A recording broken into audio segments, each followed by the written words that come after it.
কবিগুরু রবীন্দ্রনাথ ঠাকুরের হঠাৎ দেখা।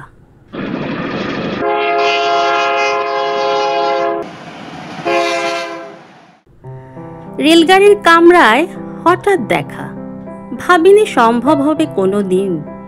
আগে ওকে বারবার দেখেছি লাল রঙের শাড়িতে, ডালিম ফুলের মতো রাঙা।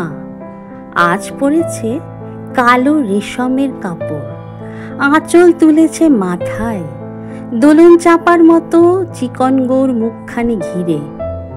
মনে হলো কালো রঙে একটা গভীর দূরত্ব ঘনিয়ে নিয়েছে নিজের চারদিকে, যে দূরত্ব সর্ষে ক্ষেতের শেষ সীমানায় শালবনের নীলাঞ্জনে। থমকে গেল আমার সমস্ত মনটা। চেনা লোককে দেখলেন অচেনার গাম্ভীর্যে। হঠাৎ খবরের কাগজ ফেলে দিয়ে আমাকে করলেন নমস্কার। সমাজবিধির পথ গেল খুলে, আলাপ করলেন শুরু। কেমন আছো, কেমন চলছে সংসার ইত্যাদি। সে রইল জানলার বাইরের দিকে চেয়ে, যেন কাছের দিনের ছোঁয়াচ পার হওয়ার চাহনিতে। দিলে অত্যন্ত ছোট্ট দুটো একটা জবাব, কোনোটা বা না দিলেই না।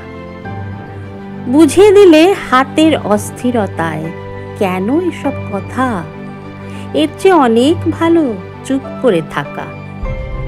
আমি ছিলাম অন্য বেঞ্চিতে ওর সাথীদের সঙ্গে। একসময় আঙুল নেড়ে জানালায় কাছে আসতে। মনে হলো কম সাহস নয়। বসলো মোর এক বেঞ্চিতে। গাড়ির আওয়াজের আড়ালে বললে মৃদুস্বরে, কিছু মনে করো না, সময় কোথা সময় নষ্ট করবার। আমাকে নামতে হবে পরের স্টেশনে, দূরে যাবে তুমি, দেখা হবে না আর কোনো দিনই। তাই যে প্রশ্নটার জবাব এতকাল থেমে আছে, শুনবো তোমার মুখে, সত্য করে বলবে তো? আমি বললাম বলবো। বাইরের আকাশের দিকে তাকিয়ে শুধালো, আমাদের গেছে যেদিন একেবারেই কি গেছে, কিছুই কি নেই বাকি? একটুকু রইলেন চুপ করে, তারপর বললেন, রাতের সব তারাই আছে দিনের আলোর গভীরে।